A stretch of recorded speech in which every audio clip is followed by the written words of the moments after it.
spoiler alert. There is going to be spoilers in this podcast, okay? So if you never read the books or watched the movies, well, there is going to be spoilers.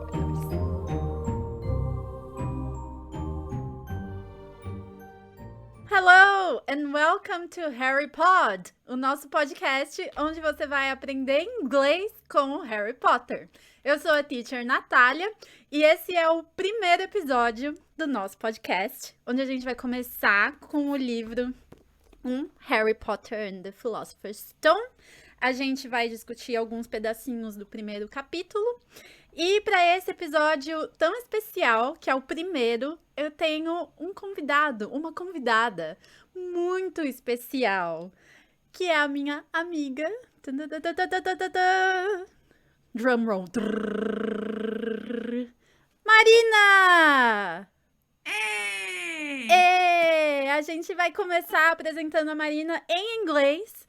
Então, a partir de agora, estaremos falando em inglês nesse podcast.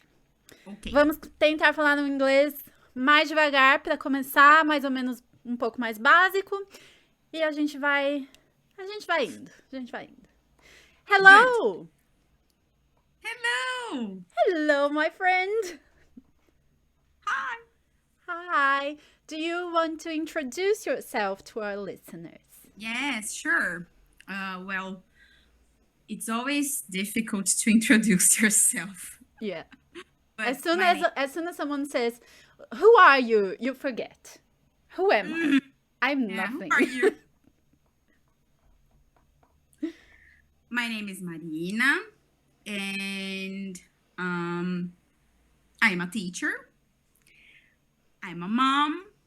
I really like Harry Potter, and it's always been part of my life since I think I was 11 when I first I first touched the book, the first book, and I grew up with Harry. So it's a pleasure for me to be here, and this is a very nice project.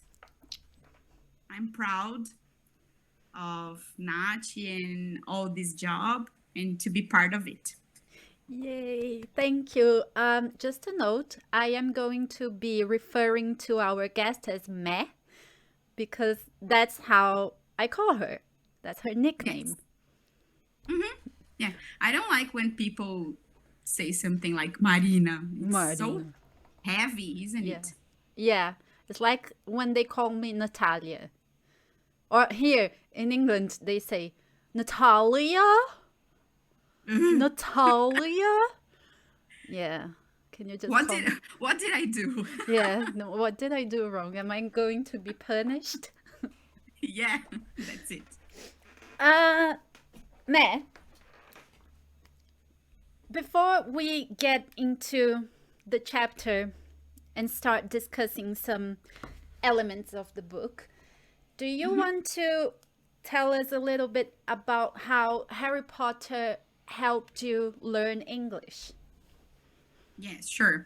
As I said, Harry Potter was with me all my life because every year I was expecting to have the new book, and my birthday is August 2. Harry Potter's birthday is like July 31st. Almost so close. twins. Yes, but I am not Gryffindor, I must say. Okay, what is your house, Hogwarts house? Ravenclaw. Ravenclaw. Okay, mine is Gryffindor. Yeah, of course. I took the test. Mrs. Courage. I know. I Gryffindor. took the house test at least 5 times because I don't like being a Gryffindor. I think I'm too proud to be a Gryffindor. Why not? And so every time the test came out with Gryffindor, so I am forced to accept that I am truly a Gryffindor. It's like, I'm going to do the test again. Oh no, shit, Gryffindor. Yeah, yeah. Actually, by the way, no, you finished explaining your story with Harry Potter in English first, and then I'll get into the names of Oh, the houses. and I fell in love with the story first, and I hated English so much, and I needed to have something like that to be in love with, so I could connect. I could like um, be in love with the language too. So I think that Harry Potter helped me a lot because as I loved the story and the characters, then I could learn more, especially vocabulary. Yeah, it's awesome for vocabulary because she uses such peculiar words, not Yeah, just the invented words from her world, but her language. She uses yeah, peculiar language all throughout the, I was gonna say genius. the movie. Yeah. A bit dated. Yeah. Yeah. A little bit dated. Okay. What next? Oh yeah, we were talking about this thing of hating English, and it's so hard for us to learn in the beginning. Everybody that is watching or listening, I don't know, probably is going to say, yeah, but you already speak English. It's true. But I like to remember my first steps. It was really hard for me. I Yeah. don't know if it was the same for you. I like it to I've always wanted to speak other languages. Yeah. But English was, I don't know, something so different because this is structure with vowels and consonants, we have in Portuguese. It's there's nothing like that in English. Yeah. So I felt like totally out of my bubble when I love that. It's like me and with I Spanish. yeah, everybody. This is a joke in Brazil. It's a thing that we say like, oh, try Spanish. Yeah, That's it true. I forgot about that. That's true. Try Spanish. it would be easier, of course, but uh, It's so mean. it is. It is indeed, and I remember that I was afraid to speak, to say things out loud in the classroom. I don't know, people looking at me, maybe I would stutter or something. Yeah. It's always difficult when you're learning a new language. The fact that you have to take chances. You have Mhm. to expose yourself because I think it's natural to feel a bit apprehensive, a bit shy. Oh, I don't want to say anything wrong because they're going to laugh at me, they're going to make fun. And really, it doesn't matter because everyone has the same fear. Everyone is going through the same thing. And people will probably not notice enough to make fun of you when you are trying. Yeah, I think that the good advice, I have a good advice for that.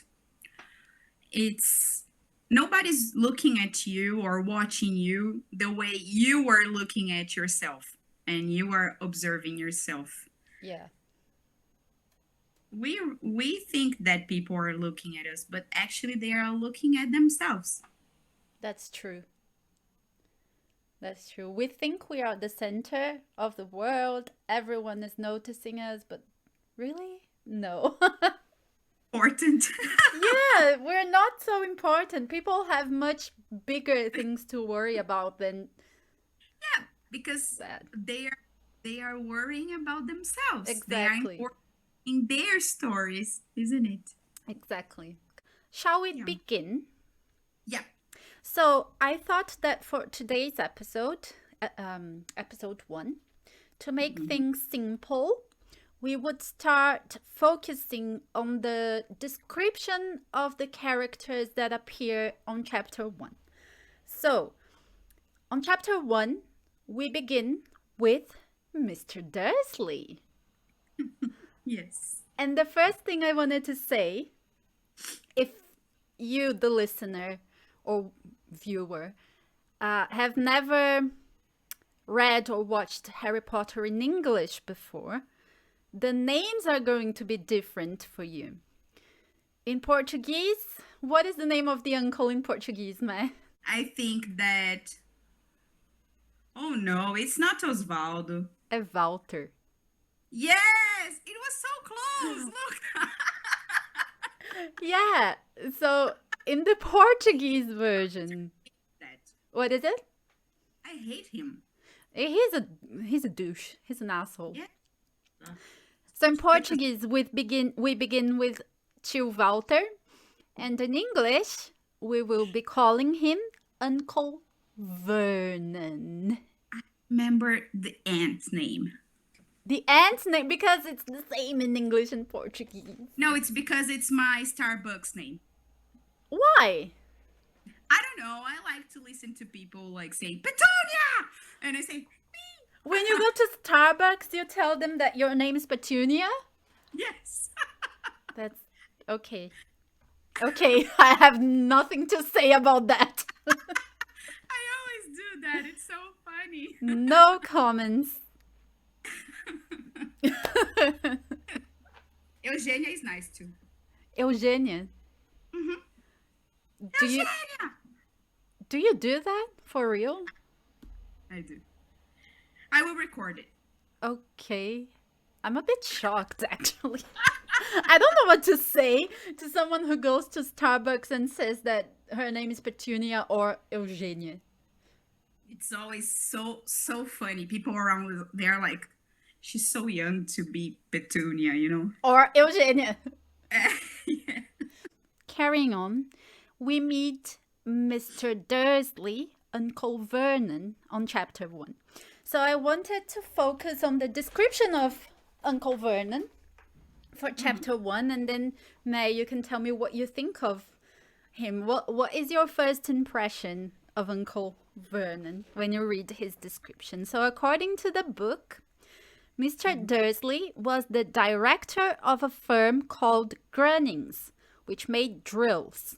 He was a big, beefy man with hardly any neck, although he did have a very large mustache.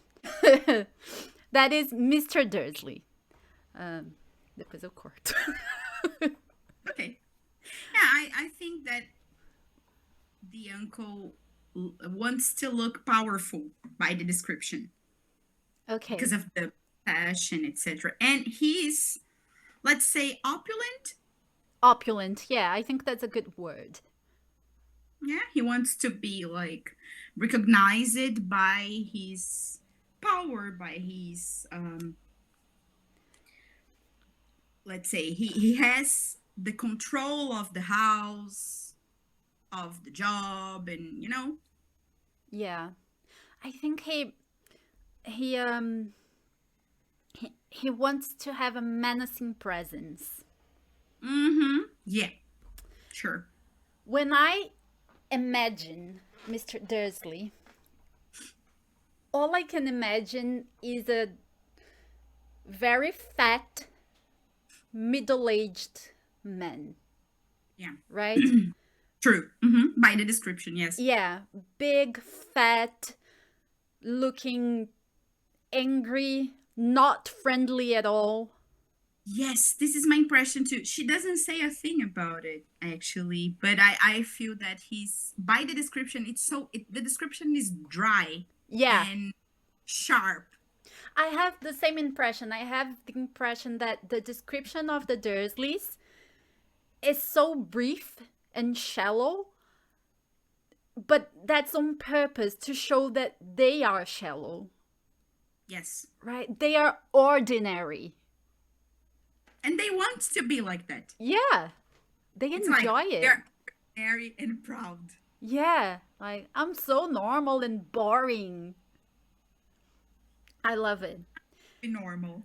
Now, the description of Mrs. Dursley and Petunia, the same name in English and Portuguese as also our friend here on Starbucks. It says from the book, Mrs. Dursley was a thin and blonde and had nearly twice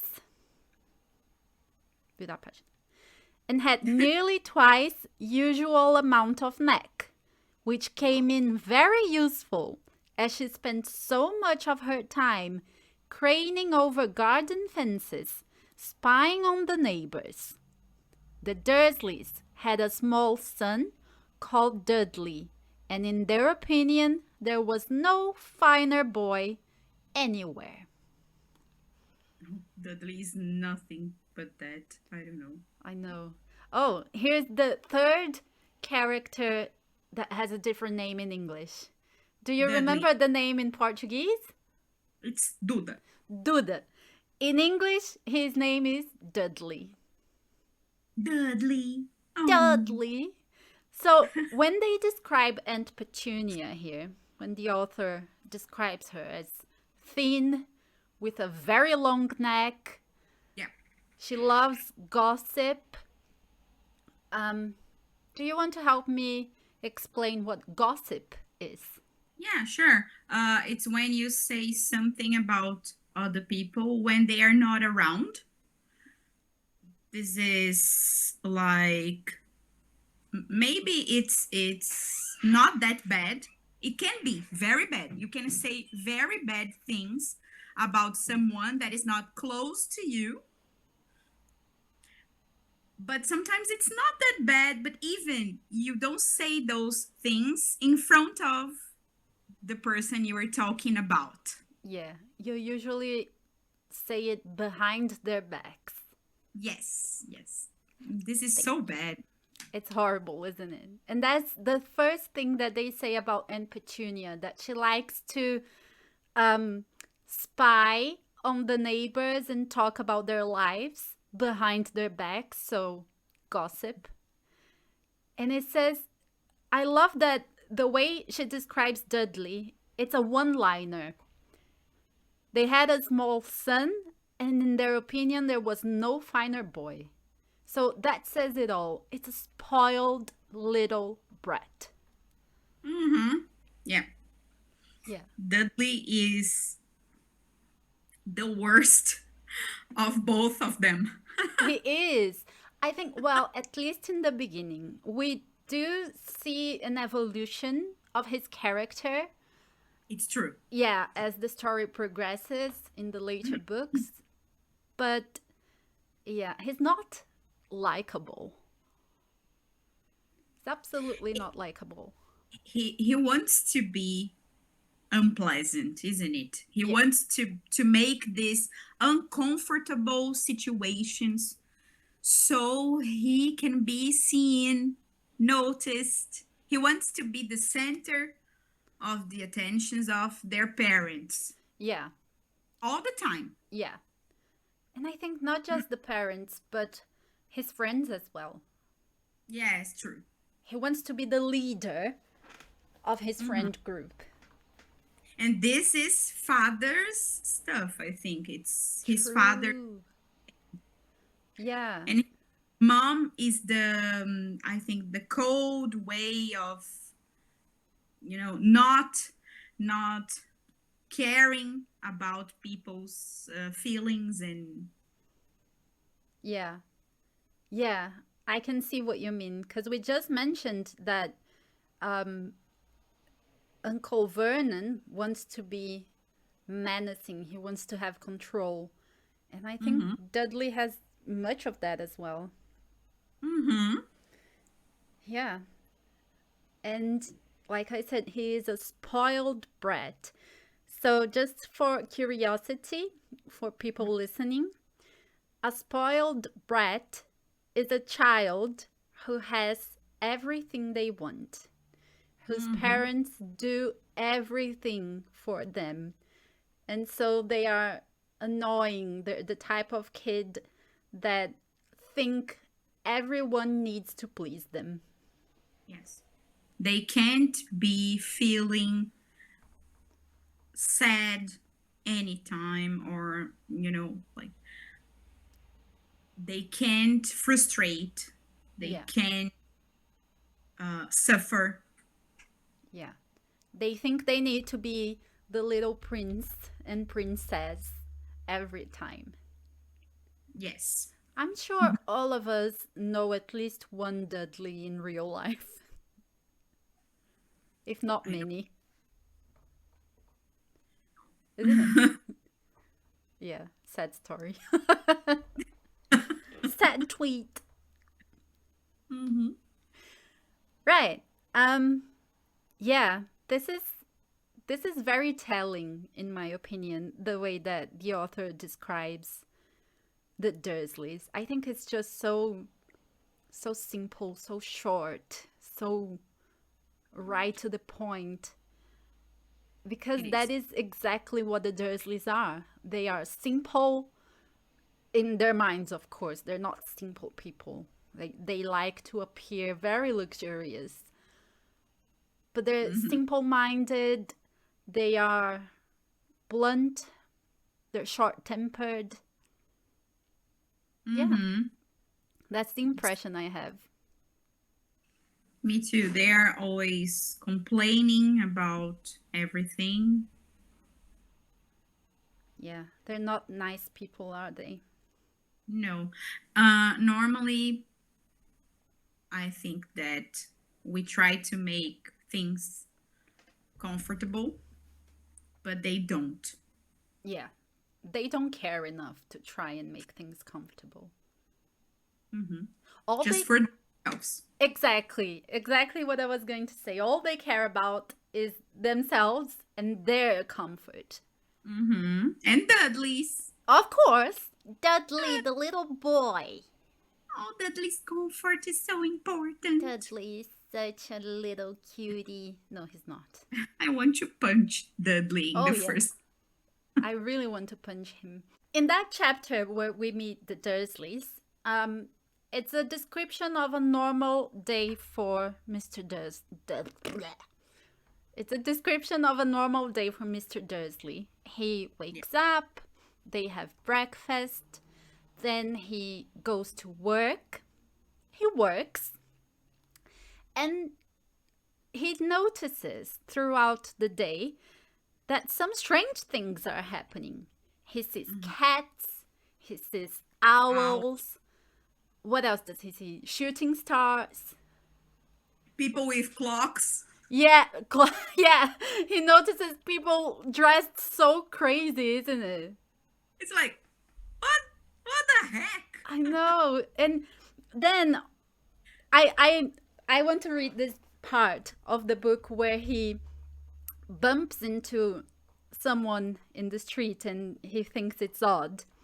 Because this is the first mention we have of the author's own language, her own vocabulary, the wizarding world vocabulary. Yeah. So Uncle Vernon is leaving work to go back home, and then he bumps into someone on the street. And he apologizes. He says, "I'm sorry." And the man replies, "Don't be sorry, my dear sir, for nothing could upset me today. Rejoice, for you know who has gone at last. Even muggles like yourself should be celebrating this happy, happy day." And these are the first two words and expressions that we learn that are exclusively J.K. Rowling's imagination, right? Yes, it's true. Muggle is such a nice word, isn't it? Yeah. Muggle. Sounds awesome. It reminds me of a mug, but it's not a mug.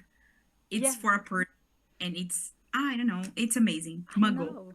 You know, out of curiosity, I don't know if Muggle has any specific translation, actually. I don't think so. No, you will not believe this, but if you put it into the dictionary, it translates as trouxa.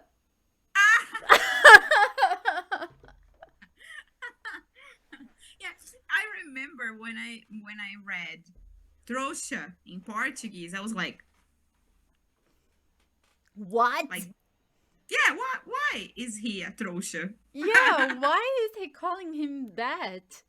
Yes. So yeah, muggle is the equivalent of trouxa in Portuguese. So non-magic people. Mm-hmm. And that's the first time we learn about it. Also, the other thing that we see for the first time here is you know who. So, you know who is none other than Voldemort. I like Voldemort. You what? I like Voldemort. You like him? I do. I think he's like the opposite Harry. I think this is such a rich character. I pity him, but I don't like him. I think I don't pity him. I think that he's Harry, so courageous, intelligent, and skillful, just like him. He's Harry gone wrong. Other half. Yeah. Yeah, he is everything Harry could have been. Yes. And if they had a kid, I think it would be Snape. If Harry and Voldemort had a kid, it would be Snape? Yes. Okay, that is a very strange timeline. Also a very strange couple. It is indeed. It's like when you read fanfics and they are pairing Harry and Voldemort, Harry and Snape. Like, why would you write that? Yeah, I don't know. I was just wondering, what if it was Harriet? And then, no Harry. What's a girl? Yeah, and then, or maybe, I don't know, Lady Voldemort. I think that actually it's not that I like him. As a fan, I think he's so well written and described and, rich. Yeah, as a character, he is definitely quite rich. Very well portrayed as well. And this name, Voldemort. This is French. This is him. This is other name, This is Tomar Riddle, and it's amazing. Yeah. It's crazy. I love it. It is. I don't love Voldemort. I just love the idea. The idea, yeah, this is it. Yeah, it's I get it. Well said. I don't like him. I like the idea. Yeah, it's a very well written character. See, I think that this is natural conversation, and this is important to show people, Yeah, I agree. It's one of the reasons why I wanted to start this podcast. I want people to listen to English as it is spoken naturally, not a listening exercise from a school book, not from a movie where things are scripted, not from a song where it's not exactly a speech. Yeah, and I thought, well, why not with Harry Potter? One, because I love Harry Potter and it helped me so much with my English, and everybody loves Harry Potter, come on. Yeah. If you don't, you should. Yeah, you should. If you don't love Harry Potter right now, you need to start. You gotta start loving him. Yes. Yay. Right, so we have been introduced to Mr. and Mrs. Dursley and their child, Dudley, the spoiled brat. Dudley. We have seen a few strange characters popping up throughout the Uncle Vernon's day. And then his day is finished, he goes to bed, and then something happens outside of Privet Drive. And here's another name that is different in Portuguese. The name of the street where the Dursleys live. This is so different. It is. In Portuguese, I'm not sure, but I think it was Rua dos Alfeneiros. Yes, a Rua dos Alfeneiros. I have no idea what alfeneiros means. Me neither. And it's so interesting. Why not? Like keeping it. Why not? I don't know. In English, the name of that place is Privet Drive. Na Rua dos Alfeneiros. Privet Drive. No, I just don't understand this translation. It took me a while to assimilate them both, because when I watched movie 1 and it shows Privet Drive, I didn't immediately understand that was what I knew as Rua dos Alfeneiros. It took me a little while to understand that Privet Drive was Rua dos Alfeneiros. Yeah, when you watch it in Portuguese, they say Na Rua dos Alfeneiros. If you're watching it in English, then it's so like, what? Yeah.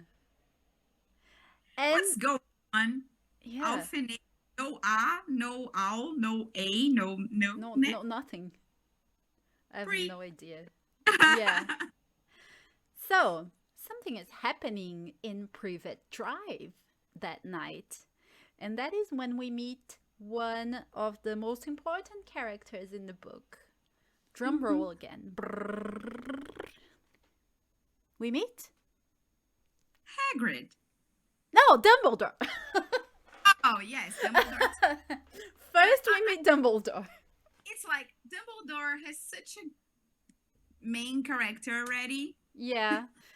It's really important. We're gonna talk about that. I don't like Dumbledore, but let me. Yeah, wait. Excuse Sorry. me. I want to read the description of Dumbledore before we discuss him as a character. Yeah.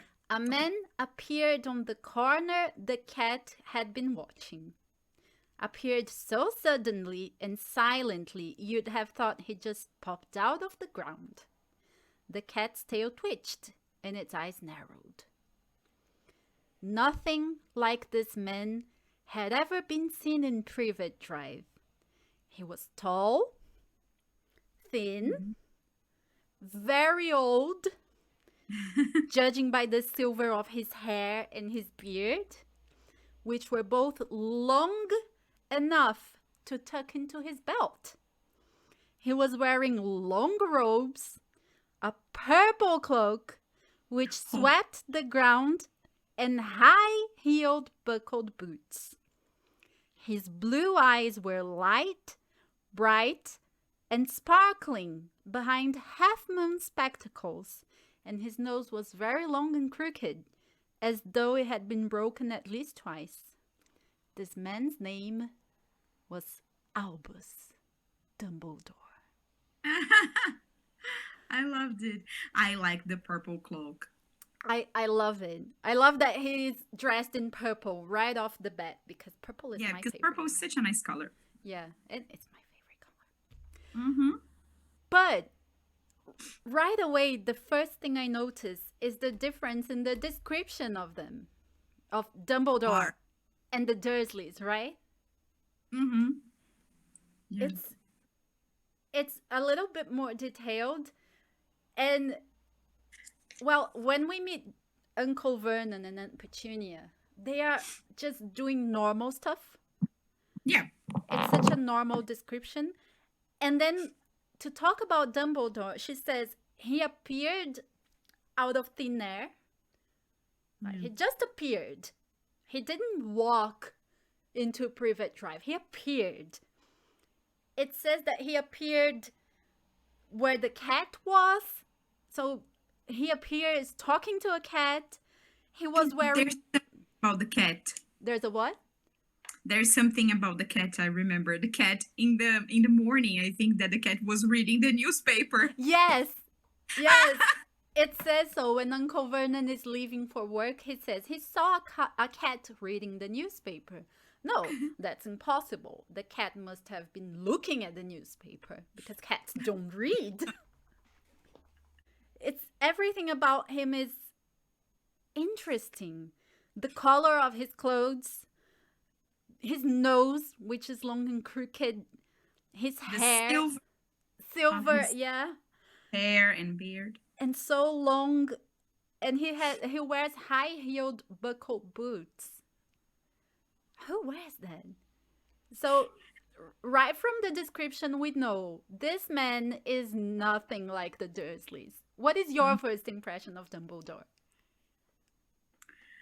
I think that comparing to the other male character that appears first, Dumbledore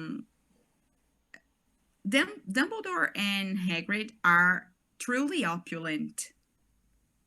That is not the same opulent of the uncle. I think that the uncle wants to show power and wants to be opulent, but he can't because he's just normal. Yeah. Dumbledore has all the presence and this exotic thing. Good word, exotic. I love it. Yeah. I think that he's, when you say something is, it's like he is. Yeah. He is. He just is. Yeah. He doesn't try to be powerful because he's the power. Yeah. Unlike Mr. Dursley, who makes an active effort to seem in control and powerful, Dumbledore just is powerful and in control. And I think that Hagrid is powerful as well, but in size. Yeah, because he's such a softie. I love it. He's so soft-hearted, but he's a giant. Yeah, such an opposition. Dumbledore is tall, not exactly a giant, but his presence is giant. Yeah, it's a big presence. We were talking about this presence of Dumbledore, but there is also something else. He doesn't want to be anything. He's just himself. And these extraordinary, clothes. This is magic too. Yeah. Well, It brings magic. I have a controversial opinion of Dumbledore, so I'm not gonna get into it today. We can talk about that tomorrow. I love book 1 Dumbledore, but that's it. As soon as book 1 finishes, I have a completely different opinion of him because I think we start to see a more manipulative, more scheming Dumbledore that I don't appreciate. But let's not get into that today. Yeah, but I think that this is true. I believe that this is one of the reasons that Voldemort turns into what he is. Yeah. Yeah, because... Yeah, I don't know.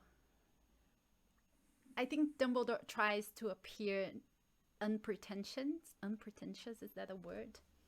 Mm-hmm. Well, we'll leave it like that. Yeah. But I think he actually is. But that will be a discussion for another episode because, it's going to go very deep. Eccentric. Yeah. Magical.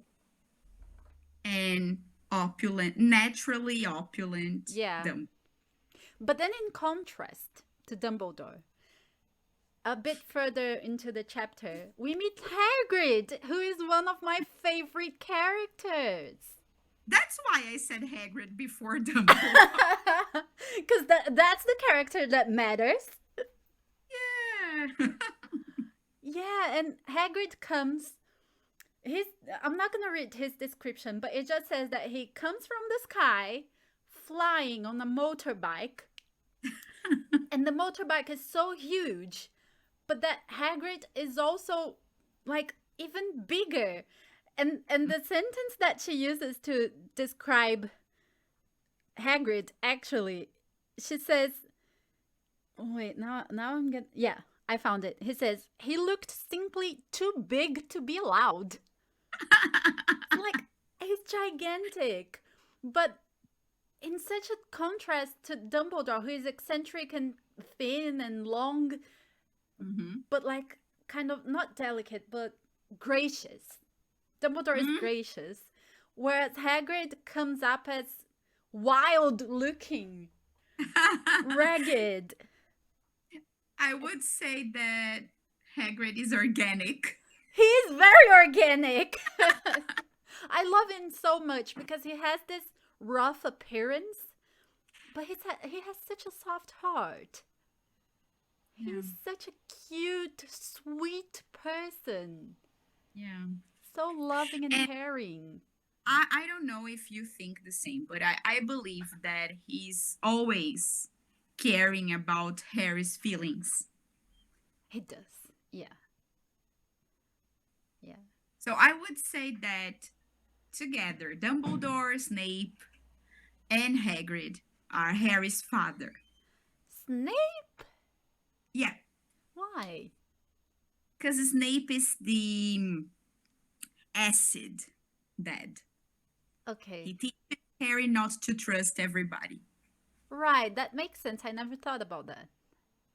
Dumbledore teaches him that he's powerful, naturally powerful. Yeah. Yeah. And also manipulative if he wants. Yeah. Like, I want to be like Dumbledore. I want to be close to him. And I want to learn from him. And he could do it. Yeah. You know, Snape was the babysitter. Snape was like the uncle. Yeah. Like, not even the fun uncle, like the mean uncle. But I would say it's like, I hate Potter because I'm not his father. It's basically that. That makes sense. Spoiler alert! But yeah, that makes sense. It's like, he could be mine. He could be mine. Shitty boy. Yeah. And I don't like him, but I love him. I don't like him, but he's a part of the woman I love, so I kind of love him. That's it. And Hagrid is the sensible and sensitive, both. Sensible and sensitive. Yeah. Father. Yeah. Let's make a note of what you said, actually. I think that's a nice thing for our listeners to note. The difference between sensible and sensitive. A sensible person in English, the word we use, is someone who is reasonable, wise. How else would you describe it? Yeah, I would say that someone that has notions of what's going on. Yeah. Let's say someone that thinks, maybe this person doesn't look like Hagrid. Maybe he doesn't look like he's thinking, but he is, because he feels things and he tries to not to rush things up. Yeah. He tries to make sense of things. Yes, that's it. As opposed to being sensitive, which is someone who is a bit more emotional, delicate in an emotional sense, that feels a lot of feelings. Yeah, and he's both. Yeah. I think that Hagrid has Dumbledore as a father too. Yeah. Hagrid is a character in the books that is supposed to be what's the word? Like, I don't want to say not intelligent. He's very intelligent, but he's supposed to be less educated. Right? It's different. Being intelligent and being educated are two different things. And Hagrid is supposed to be less educated. We learned that he got expelled from Hogwarts. But there is an interesting type of language used by Hagrid in the books in English that I thought would be nice to talk about, because this is something that is it doesn't exist in Portuguese because it got lost in translation, literally, right? But in English, he has a type of an accent that we would call West Country accent. It's a part of England where people speak in a different manner. I think Sam from Lord of the Rings is supposed to have a similar accent to Hagrid. Is it? Yeah, I didn't.